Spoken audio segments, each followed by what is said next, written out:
Good morning and welcome to the Mrs. R Relevant Daily Draft Podcast, sponsored by the Draft Professors. Today we're joined by Draft Professors Jake and Marcus. We're going to be talking about some corners, which were, I believe, among the first corners watched for Marcus, and Jake probably updating his board. So, Marcus, who was the first corner that you ended up watching for this podcast? Uh, for this podcast, the first corner I watched was Brandon Cece, but I watched Chris Johnson a couple weeks ago. I mean, I can start off with either one. Probably start off with Chris Johnson. Maybe start off with that conversation because I think that's good. Sure. What did you think of the Sparky. San Diego State corner? He's probably one of the best tackling corners I've seen in a long time.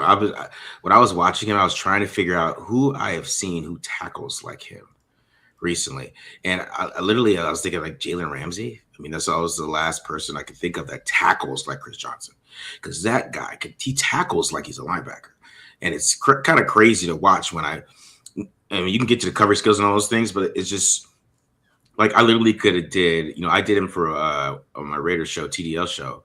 I literally could have just did the whole breakdown on him tackling. Like it's like him, like you do a screen his side. He uses his hands like a linebacker and shed a wide receiver and make a tackle with like one arm with the screen. You get a one-on-one with him. He's lifting guys up in the air. You could blitz him off the edge, right? It is so crazy to watch him tackle. Like and he like, even when he's playing coverage, what I like about him the most is when he, like, let's say he's playing off coverage, right? It's like he'll be playing like cover 3 off coverage right there, and they'll do like a quick slant in front of him. Before he gets there, he always slows down and he breaks down a little bit before he tries to make a tackle. So he's always making a secure tackle too, instead of like allowing a bigger reception or things like that. So if he's playing off coverage and they come down and they do a slant, he's going to make a tackle. It's going to keep it to about 5 to 6 to 7 yards or something like that. So it's not a big completion against him. And it always feels like he's doing that correctly, or he's coming up and he's breaking up a pass. And then he has great zone eyes too. You want to get to his coverage skills. His zone eyes are pretty special. I think he's such a fit for today's NFL, when there's so much zone defense being played and not too much man. I mean, there's certain teams that still play man a lot, and I think he probably could man up. We're going to see that the Senior Bowl, see how much he can man up, and some of those those one-on-ones, which is going to be exciting to see that, to watch him do that. But I think his zone eyes are so special. And then his ability to tackle, he's the perfect fit for the modern NFL offense, in my opinion. That's why I feel like he has a chance to really rise and have that Quinyon Mitchell from Toledo type of thing, where, Quinyon Mitchell, nobody really knew who he was. Unless you're like a draft junkie, right? I mean, you probably knew who he was, right? But you didn't. Going into the Senior Bowl, he went out there, he showed out, and then he went from a fringe second round guy to what was he, 15, 16 where Quinyon Mitchell house, and now he's all pro. So I think Chris Johnson has that type of trajectory, and it's all about the tackling for me. Like because it's just, when you play zone and you have the zone eyes that he has, you can play cover 2, you can come up and tackle. Everything's in front of him. You can come up and tackle. Like, that's exactly what a lot of these defensive coordinators like. I mean, like, let's say like he went to Robert Saleh or something like that. Robert Saleh would love him because he would do exactly what he wants, which is not give up the big play, come up and make tackles, not give up the big play, come up and make tackles. And a lot of these other defense coordinators that play a lot of zone, I think he's a great fit for that. So I really like what he could do. Well, it's interesting you mentioned Robert Saleh, because the Draft Professor Simulator is interactive, which means that as players get picked more, they move up. Chris Johnson has been going in round 1 to San Francisco. Right? That was funny that was the team that you picked. Jake, what do you think of Chris Johnson?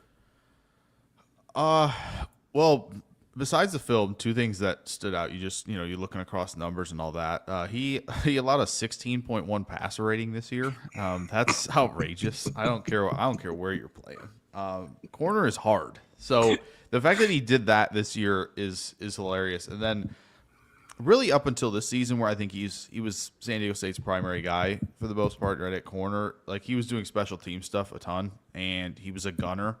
I believe, last season for them, and sprinting down the field, blowing up the punt returner, making tackles, like doing all that. Like he's clearly, I think, somebody who's going to buy in no matter what role you're giving him, whether it be, you're starting outside corner, day one, or hey, we're gonna get you into the rotation, get you reps as a rookie, and you're gonna, we've seen you on special teams, and we need you there. And I think he'll buy in no matter what.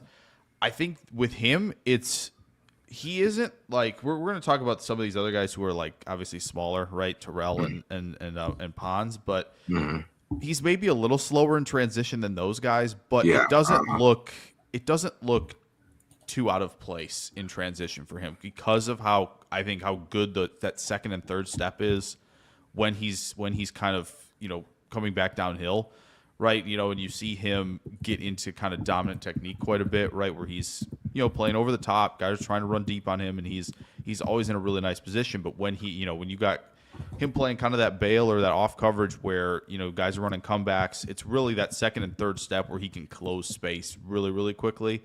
And I do like how Marcus brought up, like he kind of isn't coming to the catch point ever like really out of control, anything like that. There's guys who definitely do that. Like you see it in the NFL pretty much every week, right? Guys panic when they're out of phase, and we're in trouble. I guess I'm going to tackle this guy, right? College especially as well, right? We saw that this semifinal, I think, with the who was one of the Mississippi corners. He got out of phase and he panicked on a deep ball, and you see that. So with Chris Johnson, it doesn't seem like he's ever really panicked. He made a couple of really nice plays, I think, this season where he's running with his guy and kind of late in the play, he's getting his eyes back there, like, all right, is the quarterback throwing this way?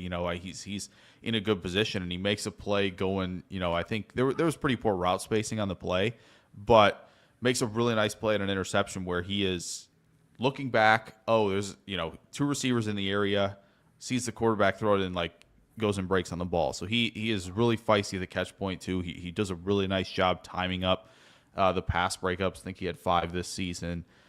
Yeah, really impressed again, just how he plays. And he also, when you are in that off coverage, right, you can maybe get surprised by some gear shifting by the wide receivers. I think what he does really well is he makes sure that his body's in a position where he can kind of absorb that and any late pressure or anything like that, receiver trying to kind of push off on the outbreakers, he's in a really good position where, he's not initiating that contact, but he's kind of, when they push, he pulls a little bit, and then he keeps himself in phase late, and I think that is, again, just really impressive. Where you look at the 16 passer rating allowed this year, and how physical he can play, right, and how good that closing burst is, and if he, again, I think what's really going to be interesting is if him and Concepcion both go during the week, and we get to see that matchup, because I think that would be a really, really good one for him of like, okay, this guy gave some of these other guys that we're going to talk about some trouble this year. Will it happen with you at all? And if he goes down there, locks up the number one receiver down in Mobile, and I wouldn't be surprised at all either if he does the Quinyon Mitchell thing of like, yeah, small school, but yeah, I'm here now. If you see me now, like, yeah, I should be a first rounder. Yeah. Like it does have that feeling to it of just watching him, be physical, but also fluid, also just a really good understanding of how to play the position, of the different techniques that you need to have. So yeah, I was really impressed. So Jake, we're doing our wide receiver Senior Bowl show on Tuesday. You just said that you think Casey Concepcion is the best wide receiver at the Senior Bowl. From the names that, I remember them announcing, I believe. Yeah, that's right. I'm looking at the list, and I'm tending to agree with you. Is Surratt the second best wide receiver at the Senior Bowl for you? Probably, yeah. And Marcus, is it the same for you? Yeah, I would say so. Because Okay. Malachi Fields is there too, right? He is, yes. Oh, Yes. Yes, that's right. Yep. Yeah, Okay. I was looking at that. So, Jake, I like the fact that you're not gluing like all the Draft Professor podcasts together, man. It's working out really well. But Got a I mark. have a question on Chris Johnson. And Marcus, you alluded to it with Quinyon Mitchell. So I've had people come on the podcast before and they say smaller school corners is the easiest position to evaluate if it's going to move to the next level. Like, meaning if you're evaluating a lineman, it's tougher because of the strength profile. But do you think that it's easier for a smaller school corner to transition to the NFL than it is a smaller school player at any other position? That's an interesting perspective. It depends on what they're asked to do, right? I think when you go to smaller schools, I think since there's less talent, they're asked to do a lot less, and they actually kind of like what I would say, like focus on one thing. Like Quinyon Mitchell, I remember watching him. Like he didn't have press coverage on his film, like because they didn't. I mean, they're at Toledo. Can they Toledo play press coverage? They might get burned. You know what I mean? Like it's he could, but like could the other guys, and that's why it was a big thing for him. So you saw Quinyon Mitchell could play zone, right? I mean, you saw it. Like, okay, he could play zone. He has great zone eyes. You saw everything he could do. And that's coming in the NFL when he's playing with the Eagles, who play a lot of zone. They don't play a lot of man, right? And that does show that transition. So that is an interesting perspective to have. But yeah, I wouldn't necessarily say that because it just depends on how they played there too. Like if, when you play at a smaller school, like I really expect you to be dominant, like how Chris Johnson is. Like that's how I want you to be for me to take you first round. I have to feel like, you really stand out on film. Like it shouldn't be like just kind of like another guy. Like, I think some of these other guys we're talking about, yeah, do they have standouts to them? But I think they're kind of like masked into the talent around them. There's a bunch of talented guys around them too. And Chris Johnson, you really can't say that as much, but he also, when he played against these other teams, he was just stood out. Like he just dominated. Right. And then when you see him play against Cal, and he has one of his best games against Cal. And I don't know who that number 7 is at Cal. That dude, he's a monster. I have no idea who that guy is. But maybe Jake, you already know who that guy is, number 7, that big ass receiver at Cal. I have no idea who that is. But that dude's huge. And he had a pretty good game against him. And I think that dude's probably going to be a problem. I was watching him because he got Chris Johnson a couple times. But Johnson was in position. But when you see that type of him compete that way against those type of guys, that's when you can have that that's when you know that it's going to be a good transition. But I think it's more because it's streamlined. The smaller schools, they do one thing. They don't try to mix it up a little bit like some of these other coverages do. So number 7 on Cal is Trond Grizzle, a redshirt senior. Really? Okay. That dude was huge. I just looked that up. He's big, 6'4", probably. Gotta be. That dude's huge. really big. He's huge. He is really big. 6'4", 205. Yeah, that according tracks. to the site that I'm looking at now. That tracks. Okay. So Jake, how about you? Smaller school, does defensive back translate better than other positions, or it's a case-by-case basis? You don't want to generalize it. It's interesting that, like, I think I think you could probably name quite a few right off the top of your head recently that have been small school guys that are doing well. Right. Obviously, Mitchell is one of them for sure. Tariq Woolen in Seattle has done a really nice job. Yep. Revel's another one in Dallas that had a good profile coming out. Upton Stouts had a nice year at nickel for the Niners.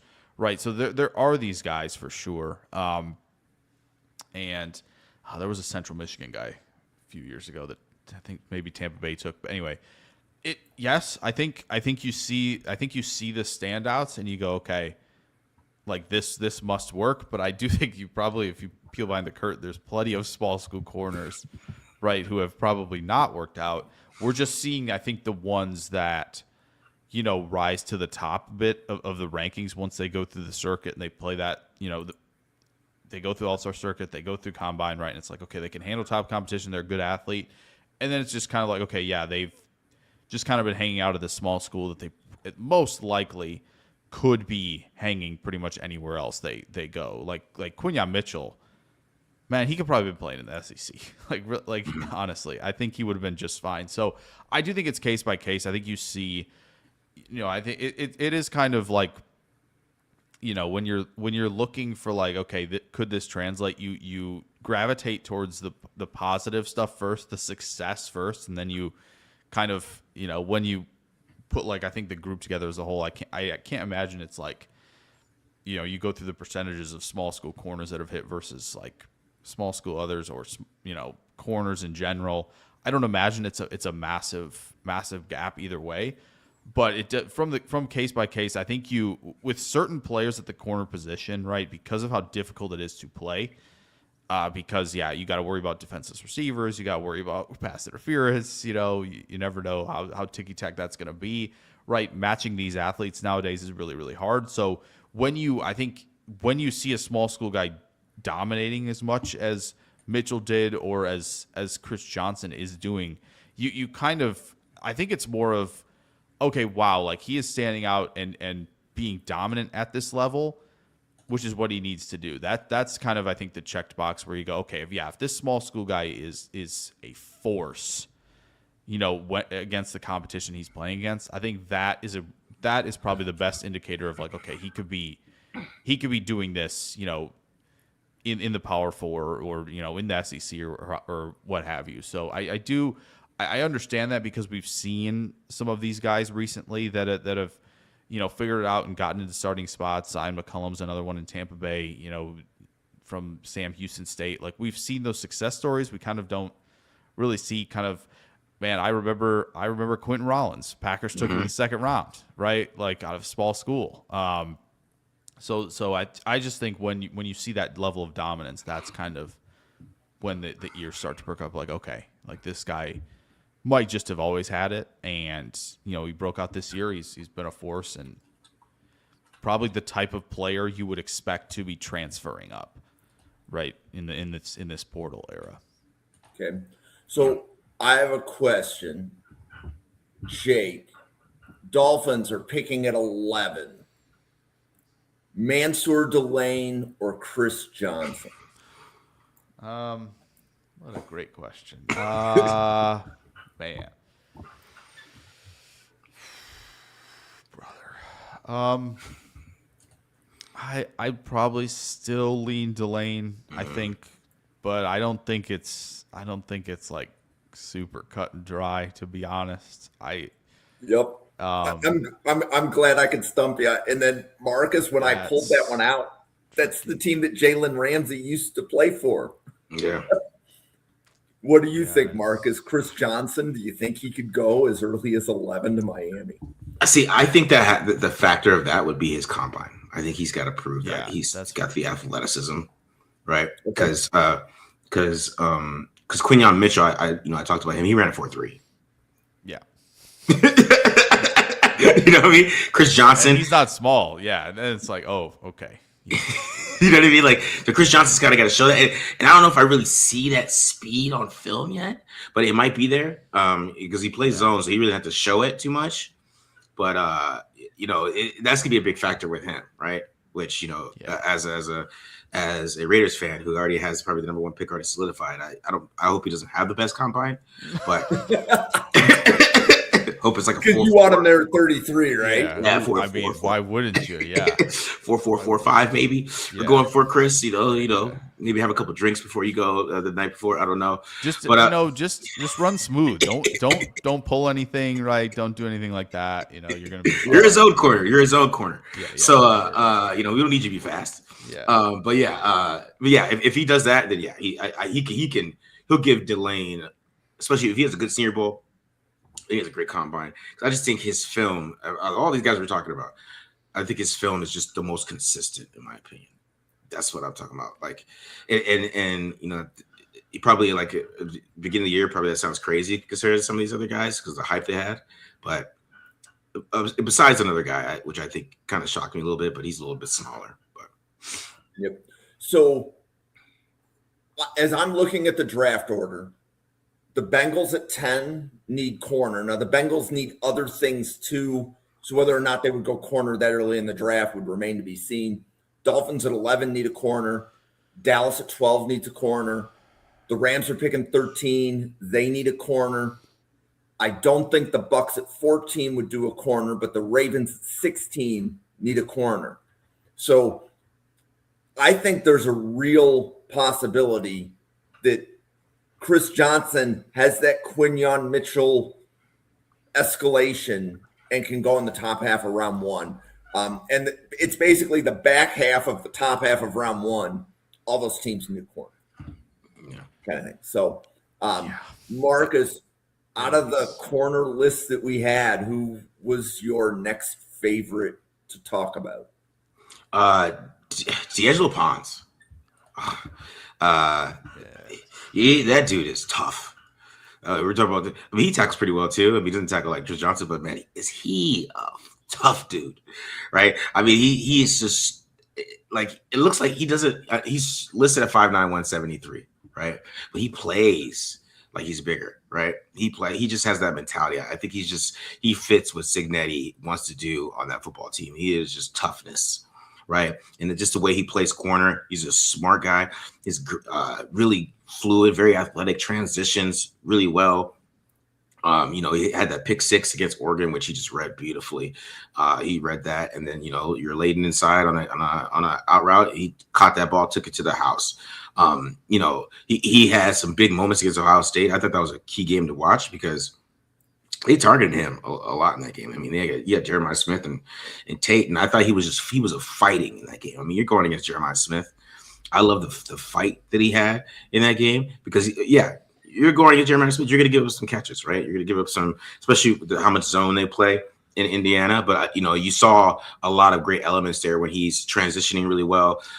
He's not allowing these huge conversions. He's not allowing Jeremiah Smith to break tackles. And the key play in that game was when it's 13-10, it's 3rd and 1 on the goal line. And he was lined up one-on-one with Jeremiah Smith. And he had probably one of his, to this point, probably the rep of his life, where he was locking him up, Jeremiah Smith, like that. Because I know Julian Sand was not expecting that not to be open with that one-on-one against a 5'9" guy. Like, I don't know, how big is Jeremiah Smith? Like, what? He's huge. He's a humongous, man. He's a damn monster. This dude's 5'9", 173, and is right there with him. Right. So that was a big thing for me. And he's another guy with great zone eyes. Definitely plays zone well, tough, comes up and tackles really well. And it's to me is where does he go in the NFL? Because it's hard for me to say that because who it reminds me of it. I know Amik Robinson didn't have a good year, but he reminds me of Amik Robinson. He kind of has that fight in him like Amik did. And Amik is a fighter, right? I mean, he's so short and small and all those things. And does it? but Amik. But the thing is, Amik doesn't have it up here. I mean, as a Raiders fan and watching him in Detroit, sometimes he makes a great play, and then for some reason he just forgets what he's doing the next play.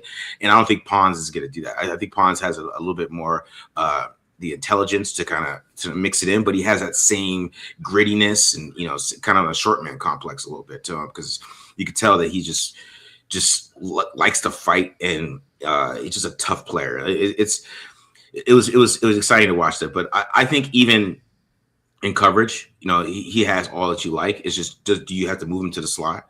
But I also think the way that he blitzes too, because he has some great blitzes against Ohio State and against Oregon that you could play him in the slot, and I think he's tough enough to do that, and he could tackle well enough. But so it's just interesting to see where he's going to be slotted in the draft. I think that's a guy that might fall to maybe even fall to day 3. He might happen just because of how the size, and somebody might get a steal. But I don't know what NFL teams are going to feel about him just because of that size that he has. And how they feel about that. But I think it's going to be something that is going to be talked about a lot of where he should go. But I think somebody might get a really good player steal if he goes to the 4th round or something like that. So, Jake, I have a slightly different question on D'Angelo Pons for you. So we have been covering on the channel D'Angelo Pons since the summer. And I know that you and I have podcasts a little bit during the summer as well. When was the first time you saw D'Angelo Pons, and has his game changed since the first time you put eyes on him? I honestly don't think much has changed. I know he obviously, him coming in as good as the passer rating against last year, even, and all the pass breakups last year, you kind of gravitate toward that in the summer, and you go, okay, let's look at Notre Dame, let's look at Ohio State, right? Let's look at Michigan, right, and see how it looked. And it looked, I think he's still the fearless player out there, I think is a good way to describe it. And he is a phenomenal tackler for, I know PFF has him listed 5'9", 173. Phenomenal tackler if those are the numbers that come in when we get the measurements and all that. But yeah, I mean that's the kind of player he is, right? And he's not going to back down from Jeremiah Smith, no matter if if that's his matchup. If he's not going to back down. But I think, like, has it changed? I think a couple things. I think the coverage ID, the recognition of routes, just, when you're in kind of that bail look, there are a couple times in the Oregon game where you saw it, where he is, he's in the deep third. This is his responsibility. All right, pass this off. Guys running across, on a shallow crosser. Okay, not my guy anymore. Sink as far as you can. Okay, deep intermediate crosser. Here he comes. It's mine. Like, that seems to be where his step has gone forward the most, in terms of just, like, I think last year, right, he made that initial jump from James Madison to Indiana. You go, okay, he's good. He's tackler. He's feisty at the catch point, right? He's making all his plays. But is he seeing things quick enough with how big the athletic jump is, right, from a James Madison to an Indiana? Is he getting his eyes where they need to be in time against, faster players? That plays are probably going to develop a little faster, right? You need to kind of, you need to see everything and understand everything a little bit quicker. I think it was solid last year, but I think this year you see it, right? And yeah, first play against Oregon, it's a tight split for the receiver. He's already communicating right away. And no surprise when Dante Moore hitches twice on what should be a 3-step and out, that he makes the play. He'll be there, right? If you make even the littlest mistake, he'll be there, right? And so, yeah, I mean, I don't think his mirror skills have necessarily. He's always been a good enough athlete, right? The mirror skills are good. The trigger, the aggressiveness, all of that, like, getting downhill in a hurry, right, in transition, all of that is really good. He sets himself up for transitions really well based on, where the receiver is stemming. All of that is really impressive too. And I think it's true that he still hasn't allowed a 20-yard completion this year to anybody but Jeremiah Smith. Yeah. It's impressive stuff, no matter what. But I think, obviously, the biggest question, right, the size, right? So you look at, right, let's just example, who needs a corner? San Francisco, right? They need a corner. Mm-hmm. Say you draft him, right? Say you already have drafted him. You're playing him today. Do you feel okay with him on the boundary against A.J. Brown? Because that's probably going to end up happening, right? Like, that's going to be the toughest part about this, right? You watch guys like, okay, Emmanuel Forbes, he had a nice little resurgence in LA. Yeah, he's kind of getting pushed around now because he's not, once the turnovers and all the pass breakups stop, like, it's tougher for guys to get, these smaller guys to not get pushed around by bigger receivers. Like, do I think, like, there are times where, if you were asking him to play today, he could match with Devontae Smith? Probably. I think he's smart enough and quick enough to match with him. The problem is Devontae Smith's, 6 foot, and, he could probably elevate over him and make the play, right? And then A.J. Brown, right, at the top of routes. What does A.J. Brown do? Plays physical and keeps his speed while doing so. And so that's what I think is going to be the toughest thing, is, like, yeah, as much as, you really like everything that he can do, you're going to have to go, and obviously man coverage is down, right? I think it's 25-27% at most for teams, right, nowadays. So when you're in zone, you're probably not as concerned. But teams who maybe are doing more match than true zone, do you feel comfortable with him on the boundary in some of those scenarios, right? That's the tough question to have, because of how good he is as a player, how strong the profile is in terms of the film, just of, as we mentioned, right, the recognition skills, the technique, how he plays certain stems and routes and how he sets himself up well when the transition mark happens, all of that. It's just going to be, okay, is he going to have these kind of welcome to the NFL kind of moments, team who drafts him, just looking up and down the line of who needs corners of like, yeah, San Francisco is a good one to throw out. Like Detroit, do they need corners? Probably. How you feel about Roma Dunze and Jefferson and Christian Watson walking through the door, 6 times next year if you get drafted by the Lions. Dallas needs a corner, right? Well, there's 2 games against Philly right off the bat that you're going to see. Malik Neighbors should be back, right? So that is going to be the most difficult thing because the one thing you maybe is obviously you make that transition to nickel, right? And not every team is going to have an Emenwari, right, or a DeJean where it's like, yeah, we can stay in nickel and defend the run. That's not always going to be true, right? There are going to be teams that are going to get out of base into nickel when they need to, and Pons is still somebody who tackles really well and covers well enough to do so. So maybe that's where he ends up at the next level. Will a team try it potentially with him just because of how good, the film is? Potentially. But that's just going to be, I think, probably the more interesting conversation with him is just how do you, when that measurement comes in, right? And if he comes in and he's the Tutu Atwell of the cornerback position, right? It's kind of like, all right, what can we do here? How do we make this work? So, question for you, Marcus. So, and I don't know if other teams do it. I don't think every team does it the same way Buffalo does, but Maxwell Hairston and Christian Benford are not the same type of corner. Like the discussion when Buffalo drafted Maxwell Hairston was we needed a corner to match up with Xavier Worthy. Right. And that was one of the reasons that it was Hairston and not, let's say, Amos or one of these other corners that may have profiled to be the Bills type better.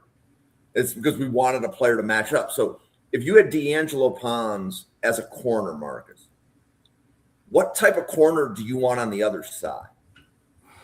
And he's playing on the boundary? Well, right. So like what kind of corner room do you want Pons in? Like, do you want him on the boundary and you want a bigger corner so that if you are playing Philly, you can put the bigger corner on the A.J. Brown? Or is there a specific type of corner room that you think Pons would fit in better, or he should be paired opposite somebody? Or if you move him to the slot, that discussion goes away? I think you have to move him in a slot. If you get desperate and you have some injuries, then he could play him on the boundary, because it would just be tough for him. Because even when he was playing against Jeremiah Smith, you kind of saw why he should play in the slot a little bit, right? Because that's the type of guy he's gonna be going against in the NFL, right? So you kind of saw why he should be playing the slot there. Now he fought his ass off. Like, I'm not saying that he didn't try, but you just look at the stats. So he tried his hardest, but it was still a mismatch, right? And so you have to kind of move him to the slot. And if you get to the point where he has to play in the boundary, I think he could do it against some teams, right? Because not every team has a super stud wide receiver, right? I mean, every team has that. So I think against some teams he could do that, and you could have to mix it up a little bit. And maybe if you feel that way, like maybe play him on first and second down because he can't tackle against like running football teams. He can come from tackle and things like that. You can feel a bit better about that. But you have to, just because he's tiny, man. It's gonna be it's just that's the problem with him. The film is great, but it's size is a thing in the NFL. I mean, we got to keep it real. We love these guys' film and we love what they can do, but sometimes size becomes a factor. And that's going to be something that is going to be interesting to watch with him, because he might fall because of that size. And then people are like, why is nobody taking, Pons? But it is what it is. So he's got to really show that he could play in the slot. And I think that's where his future is in the NFL. He's got to make that happen because he is a tiny dude, but he has a lot of great instincts. And that's why it kind of reminds me of Amik Robinson, because Amik Robinson was primarily outside. But I forgot what school he went to, but he was primarily outside when he was playing in college, and then he had to move into the slot. And then this year for Detroit, he had to play outside and he gave up like 880 yards. You know what I mean? So like it's you got to be able to move these guys around, and you got to make sure that you got to find a way for him to play inside, in my opinion. Jake, how about you? Is it definite that you just think Pons goes to the slot, or do you think you can build a corner room and put a different kind of corner opposite him, opposite Pons, so that when he does have to match up against a bigger corner, you could just kind of flip the matchups? Yeah, I think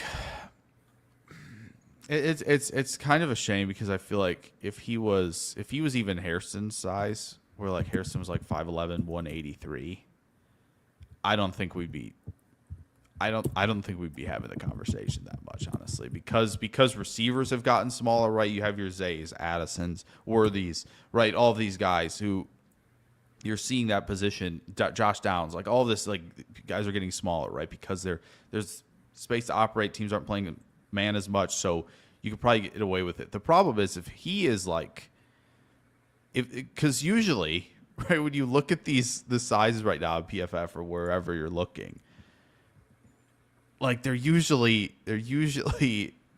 missing above what the number is, and PFF has a list of 5'9", 173 right now. If he comes in, man, at 5'8" and a half, 165, like, man, I don't know how he's gonna go in the first 2 days. Like, I just don't know how you could get away with that, right? Like, it's that is gonna be extremely difficult to get away with. So if and I really do hate that for him because he is so good. And yeah, if he was literally just the size of Hairston, right, and he comes in 5'11" in the 180s, we're fine. Yeah.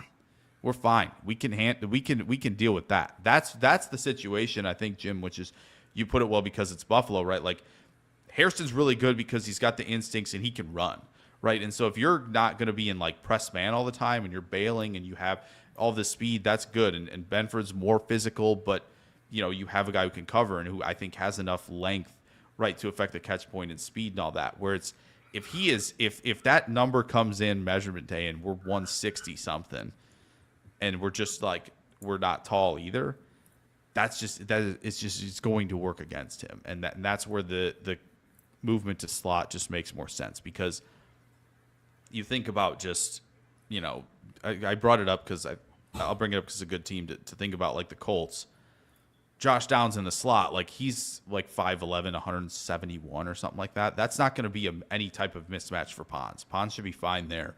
It's the Alec Pierce can run really fast and is also 6'3" and a half, right? And then Pittman's 6'4", and that's going to be extremely difficult when you have quarterbacks who can place the ball a lot better than they can in college, and you're going to be kind of trying to stretch out most likely short arms while also just, you know, 6 inches, 7 inches, you know, difference out there. That's going to be very difficult. So as well as he tackles, right, and as well as his coverage skills are and instincts are, like the slot should be a place where he can thrive. Like that's where like that conversion to slot corner, you'd be worried about it if he didn't tackle, right? If he's a great cover corner, small and can't tackle, right, or doesn't want to tackle, that would be a problem. But he can, and he's willing, and he competes, and he's tough.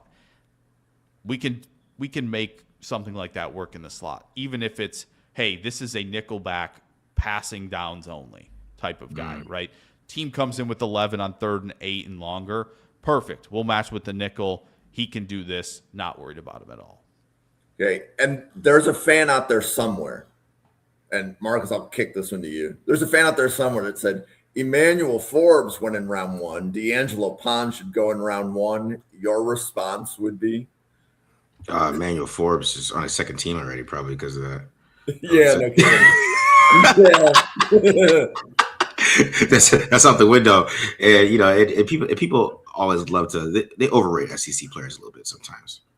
He's like, he played in the SEC, he did that, you know what I mean? That kind of was a little bit of that too, in my opinion. Yep. So yeah, I think so. I've said this a couple of times, and I'm, you know, people's boards are still getting built, so it's difficult to know at this time of the draft cycle. But there's a lot of people that are saying they don't have a lot of second round grades. So there's, the normal number of first round grades. I'm hearing, between 16 and 18, 16 and 19 first round grades. Then there's a tier of players that they say, wow, that round 2 grade that I usually give, there's not very many of them, which has me believe that D'Angelo Pons is going to sneak into the back of round 2. I could understand the size outliers dropping him to round 3 or day 3. But I think there's going to be a team that's going to say, we need a corner. And we have enough evidence that he's going to be able to compete. Yeah. The Forbes conversation is an interesting one, right? Because obviously, one, he's 6 foot. He's 6'0.5". So he's tall enough, right? I think the combine, he came in at 166, which is not good, right? We don't like that. But he did have 32 1/4 inch arms too, and is above 6 foot. Like, that's probably the difference why. And obviously, some people probably circled all those interceptions, that he had that last season, didn't look up, the context of said interceptions where, kind of guys are throwing it to him and, the ball got tipped in the air and he picked it. But it was interesting yesterday just looking through like Radio Forbes tweets of like, Panthers fans saying, well, if they're going to put Forbes on Tet, why would you not just spam the ball Tet's way? Like, I found that tweet yesterday. And so like, that's another thing of like, okay, well, yeah, Tet's bigger than him. He should be able to, push him around, and he's still, a 6 foot corner. So a 6 foot guy from the SEC who doesn't maybe have the weight and had all those interceptions is probably why it was more quote unquote justified for at least the team. I think, if you go back and watch some live shows and poke around that thing when he went, I think it was like kind of like, what? Yep. Excuse me? Especially because he went before Gonzalez. So like that, yeah. It's yeah. And it should be noted, the GM that drafted Forbes in round 1 to the Commanders is not an NFL GM anymore. Right. That entire regime has been replaced. Might be something to that. Yeah. Right. So there might be something to that as well. Yeah. Yeah. Okay. So one of the other corners that we were going to talk about today is Avion Terrell. Jake, where are you on Avion Terrell right now? Yeah. Another guy where he's a little smaller, right? We think he's in the 180s.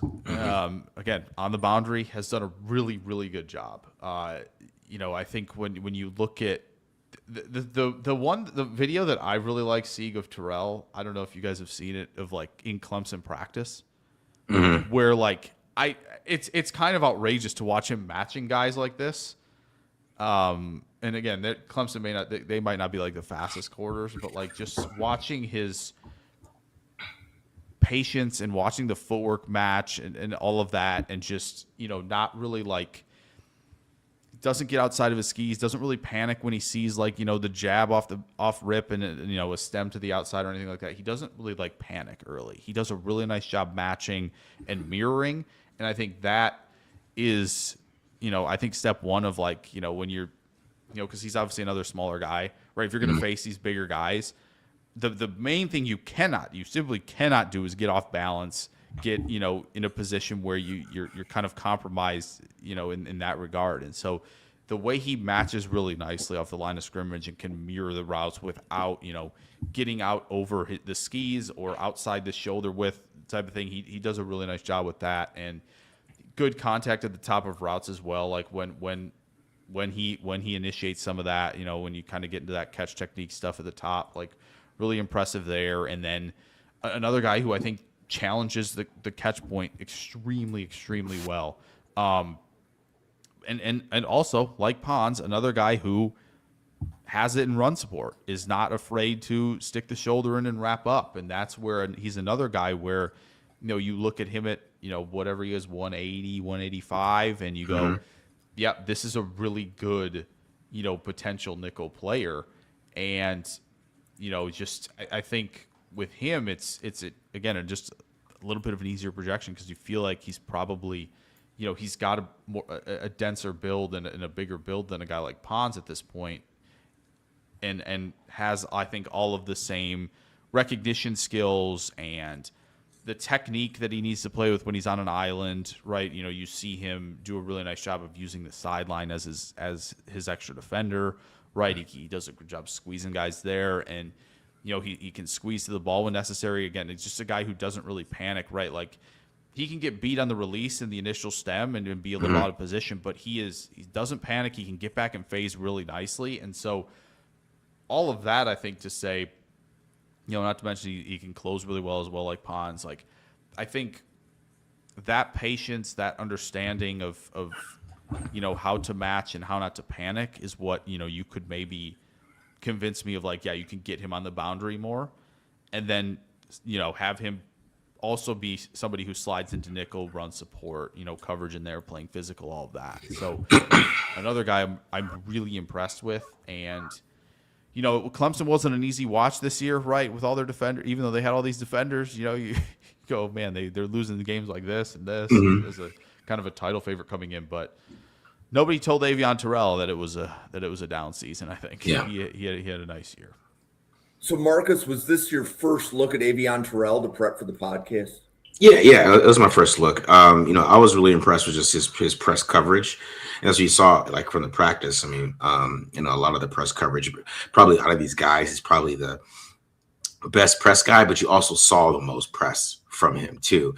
He got the most press reps. I mean, that's Clemson asked those guys to play press a lot, sometimes to their detriment. You know, sometimes, you know, didn't always work out for them. You know, I think like against Louisville, he had a little bit of problem with Chris Bell. But, you know, it was some things he could do, which I really like, is it's just he's able to kind of stay in phase and play to the ball. He has good ball skills. You know, I think he never gets panicked. He trusts his speed a lot, which I like. You know, a lot of guys, you know, if they get beat, they can start panicking and stuff like that, especially in press coverage. But I think he has a lot of good technique there. It's just, you know, you could tell how athletic he is, right? And I think the last two guys we talk about, when it comes to athletes, I think these guys are, we can tell why they're at the places that they're at, what the schools that they're at, just because the athletic profile, I think, is going to kind of move them up. And especially the way he plays press coverage, I think he's a good fit for, like, you know, somebody like a Brian Flores type of system or something like that, where, you know, there is a lot of press coverage and there's a lot of zone. They mix it up. I think he's that type of player, in my opinion. But I really, that's what I really like about him, is he does really well in press. You know, against Syracuse, you know, he got a lot of reps. It was a great game to watch because he got a lot of reps in that game. He got 12 targets. If you want to watch a game and you see him get those reps, is that one. But, you know, against Louisville is a little different. But, you know, those are some of those guys are tough to go against. And I think Louisville did a good job of kind of scheming against them. And it wasn't always on him in that game, but he definitely is a fighter too. So I really did like his game. You know, I want to watch more of him, get a little bit deeper dive into him. But, you know, I really did like his game so far. So, Marcus, did you like his game enough that you would take him in round one with what you've seen so far? I think he has a chance to go round one for sure, just because the athletic profile and the press coverage that he could do. I think that's going to be a big thing.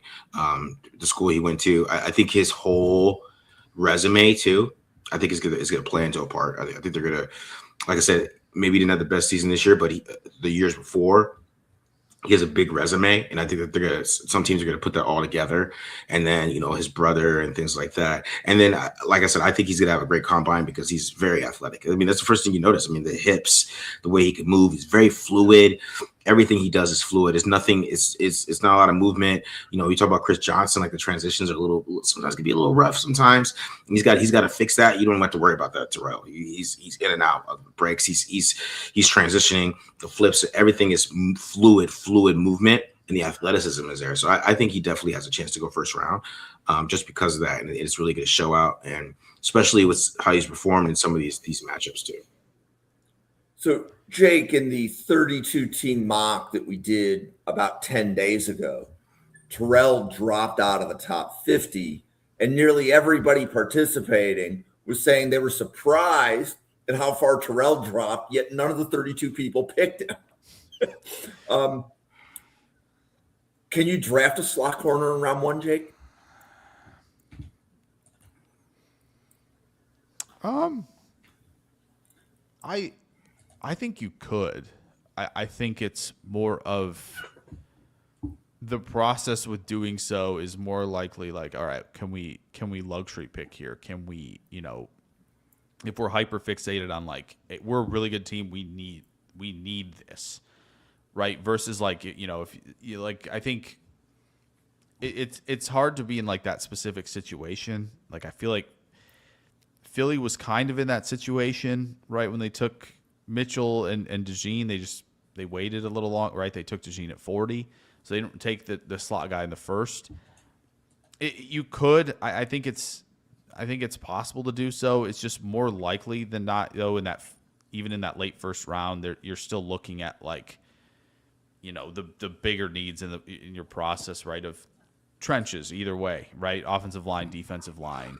Right, if you need a boundary corner instead, you're going to lean there first. Like there are certainly special occasions where you can definitely do that, but it's more likely than not a like kind of luxury pick final piece type of selection than it is, kind of just like, yeah, we'll take him here, because it does seem like when you look at the history of it, like can you take one top 40? Yeah, absolutely, but I think like, it seems like when you look for like the Jeans, the Emin Worries, right? Just guys like that. They seem to be just more round 2 guys than round 1 guys.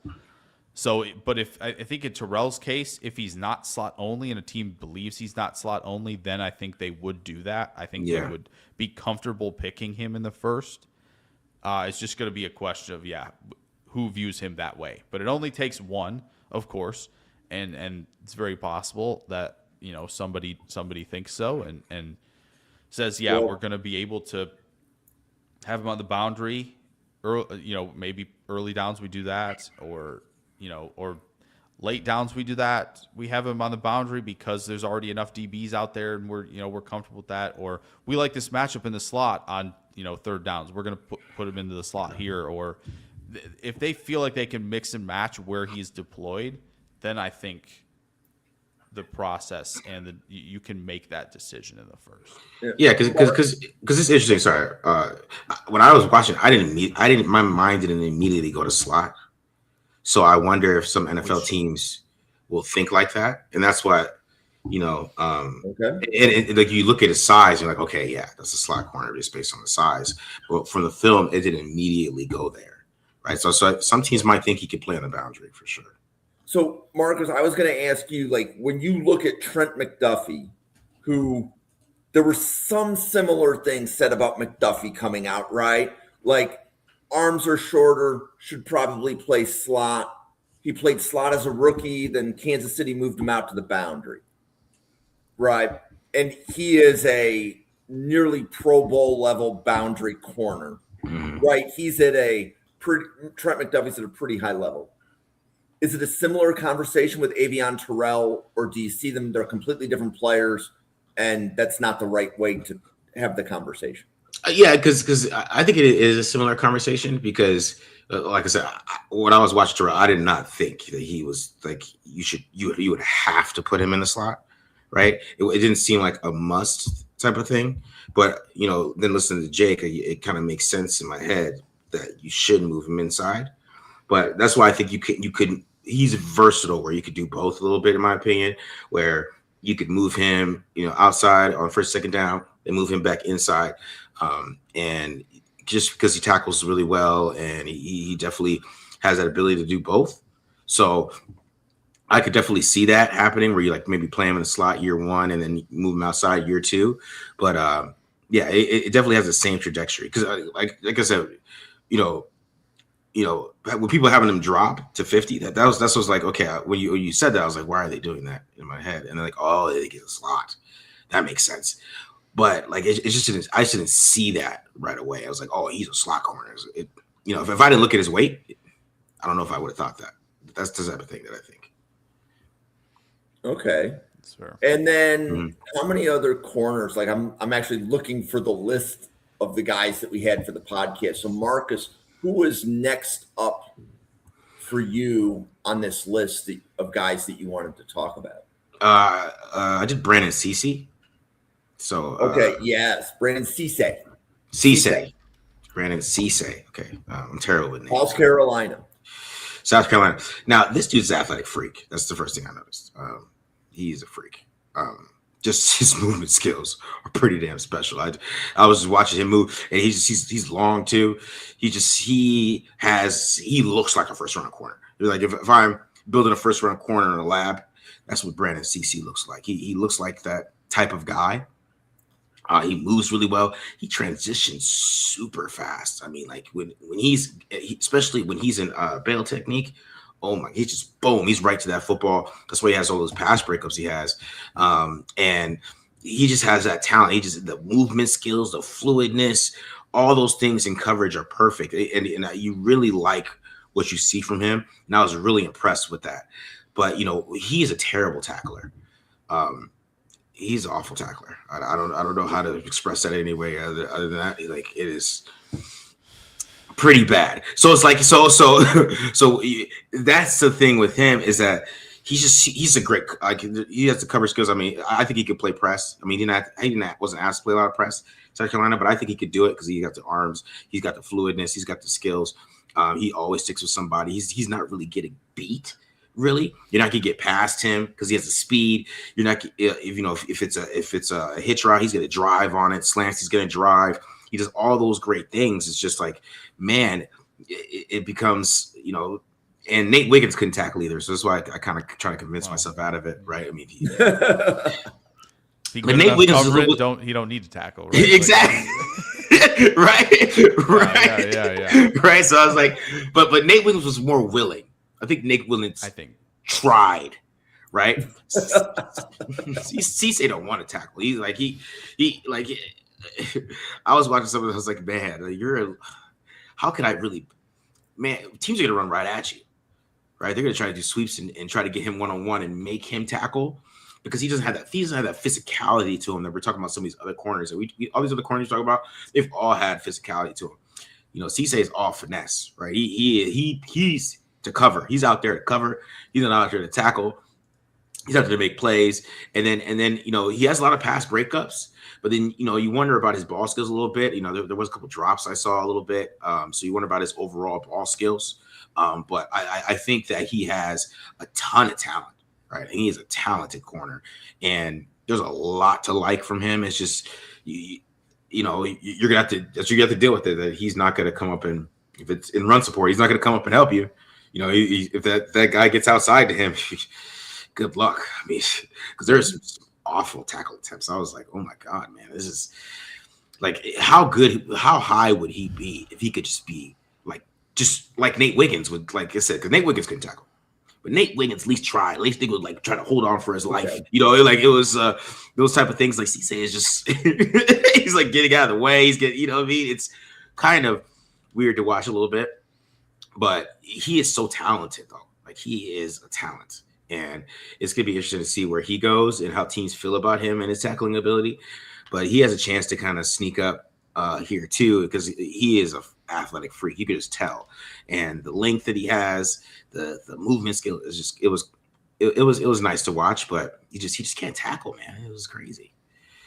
So Jake, if you took Chris Johnson's tackling ability and could play Frankenstein and put it on Brandon Cisse, how high does he go in the draft? Oh, he's going top 5.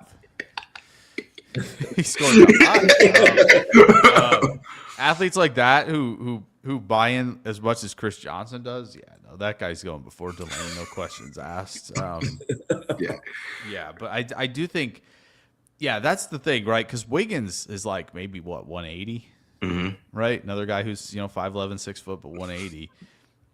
I need the 6 foot 190 corner to buy in. We need to buy in here. And I think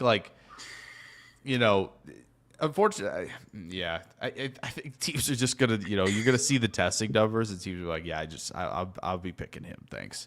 Yeah. And the defensive coordinator, I beg, or the head coach potentially, right? Either way, if you draft him, you need to be in his ear like, hey, you're big enough. You need to be giving as much as you can to tackle as well as cover, because if he gives that type of willingness and he finds that ability, he's probably going to go in the first, because the testing's probably going to be outrageous, because I mean, you see the smooth transitions for him at probably like 190, right? That you see from Terrell at 183, 182, and you see from Pons at 170, right? Like there's not much difference there between those three in terms of how they transition, and it should be more difficult, right, for Cisse to do so versus the other two, because he's not as compact, right? He's the bigger, longer, lengthier corner, right? And so you see all of that, and I think, the tackling obviously is a big thing. I think the one other thing that you look at him and you go, this has to clean up, but I think this is, you get a good corners coach, DB coach in there who can fix this. You see him sort of like false step about, I don't know, about 4 or 5 yards into some reps where he's either squatting to like make contact, or I don't know if he's looking for the in break or if he's looking, but he's probably more squatting to kind of initiate contact. And you see it, I think Mississippi one time it happened, and then the Concepcion catch, down the field that he made on Cisse is another one where he's squatting to I think either catch the guy or just try to initiate some contact. So that false step combined with a whiff equals getting beat down the field. So I think he has to just make sure if that's going to happen, you can't whiff with the hands, right? You have to be in a position where you contact a little bit. I don't think he needs to get wide and do any of that. I don't know if they're teaching him to do that, 5 or 6 yards down the field. I don't know if that's something the coach is telling him to do on certain plays, but what it seems like when he does that, that's when he loses the step. That's when he loses the rep, like all of that. And if he just, either stays in the pedal or he gets into bail quicker where he can transition or make the play, like he's in a really good spot because there are like 3, 4, 5 reps where you see that happen. And you go, okay, why is this a coaching point? Should this be working and he's not executing? Like, I don't know exactly, right? We're not in the room, but like if that can get fixed in the DB room and then they have him buy into tackle, like you're looking at somebody post combine who's probably going to be in the late round 1 mocks, I imagine. Yeah, for sure. Jake, you would not be the first one to say that South Carolina has a coaching problem. Well, and it may not just be limited to the defensive back. Well, I was going to say, Sellers going back there, I was kind of a little surprised. I feel like for those of us who are still in on Sellers, I feel like would have loved to see him, maybe go elsewhere for that development. But yes, develop elsewhere. I like that. That's the politically correct way to say develop elsewhere. Yeah, I just maybe get a fresh take on his game. I think get some fresh eyes on that. So Cisse is polarizing, right? Because if you're in on the coverage, you guys are both saying, "Hey, you get late round 1." There's other people that are like, "Yeah, I'm not touching them till round 3 or 4." So I imagine they like tacklers. That's why. Yeah, they have to. If he doesn't tackle, he's off Buffalo's board. I think. Yeah, I mean, listen, fresh off of what happened last night, we got to have guys that corner room who can tackle. So I don't know. I can't. I'm not going through more of that because nobody tackling out there. Like he's gonna have to. Cisse's gonna for Green Bay to draft him. He better be giving everything he can to tackle. Because I ain't going through more of these. But it's funny to watch him try to tackle though too. That's why it's hilarious. It's just like he's like still needs a corner. So like, would it be funny if Cisse and Wiggins were opposite each other? Oh man. Oh. If Jesse Minter's the head coach there, he will not allow that. He won't. If he's the head coach, he's saying, no, we can't. No. This kid better tackle it. He's not. We're not doing this. Because he's gonna. That's gonna be part of it, right? Like they have. Oh man. The Chargers have been playing really well because they've been sound in every part of playing defense. I don't think if Minter becomes their head coach, I don't think they can do that. That's where Jim, you brought up the Buffalo thing of like, we have different players here. Like Wiggins is like the athlete match, do all this, and then you go get your physical player on the other side. Like if they went Wiggins, Cisse, that's I'd be like, all right, we're throwing smoke routes. We're doing crack toss. Exactly. Pit and pull. We'll run the bubble screens out there. We know. We'll just get a tight end blocking out there in the bubble screen. They won't even come near him. He'll have him 15 yards downfield. Oh man, that pin pull, man, coming right to his side. No. They're like, wait a minute, we can run either way. We can run pinball either way. Oh, this is great. This is great. I am glad, Marcus. Like, I like seeing you laugh. I like making people laugh. Like, I'm having a good time here. Yeah, I'm having a good time. Marcus, why don't we pause for podcast identification? Do you want to let everybody know about Tape Don't Lie and the other content that you make? Yeah, so Tape Don't Lie is my main podcast, so check that out. We just actually got a new episode with Max E. A. Nachor, if I said that right, and Mateo Uagale. It's the toughest names episode ever. We got a new episode with that, so check that out that we just dropped for the TDL Draft Show, and then we're gonna start our mock drafts here pretty soon as well. But it's mostly Raiders, but we'll probably do some more stuff because we got some more content. It's not as much as we could talk about with having the number one pick, and it's probably gonna be Mendoza, so it's not gonna be too much we could talk about. So we're gonna probably have to mix it up a little bit. So we probably do some more mock drafts that way, and then also I do some stuff for Silver Black Pride, and then also just follow me on Twitter at the March on NFL, and check out all the stuff that I'll be posting too as well. Yeah, we love having you here. So thank you very much for making Sunday mornings a regular thing. So No problem. Jake, you want to let everybody know about all of your draft content? Yeah, if you follow me at Jake NFL Draft, you'll see the links for the Substack. Probably do some film reviews over there, as well as on YouTube. That link is there as well. So yeah, at Jake NFL Draft on Twitter will lead you to all that. Yeah, going to be an interesting offseason covering my favorite team, I imagine. So can't wait to see what's about to happen here after what happened last night. But should be fun. That makes for good content. So can't wait. Yeah. Gonna be one of those off seasons. But yeah, draft season definitely engaged now, right? New year. So I'm excited about all that. And and what draft season's here. We're in fourth gear. In a couple of weeks, we'll be going to fifth gear. But Draft Professor is here every day of the week. So we have weeknight podcasts at 7 p.m. and 9 p.m. Eastern. Every Friday is a group mock draft. So what we do is we find 32 people that want to pick for their favorite team, and we do it all on a podcast. So we'll have a lot of the people in the chat. We'll have a couple people on the podcast, and the 32 of us will draft for our teams and talk about the draft. Usually takes us about 2.5 hours. That's Friday nights, 7 p.m. Eastern. And we have shows Saturday morning. We have 2 shows on Sunday morning as well. Next week on Sunday morning, Devin Jackson returns to Draft Professor. So Devin Jackson and Jack Brentnall will have a weekly podcast at 9 a.m. Eastern every Sunday. Next week, they are going to be doing linebackers. So if you want to know more about the Draft Professor podcast schedule, go to @NFL Draft Fanatic, no I in Fanatic. That's the Draft Professor page on YouTube. It is the Draft Professor page on YouTube, and the Draft Professor page on Twitter has the schedule. So you'll be able to see, like, this is when Marcus podcasts, this is when Jake podcasts, this is what their schedule is.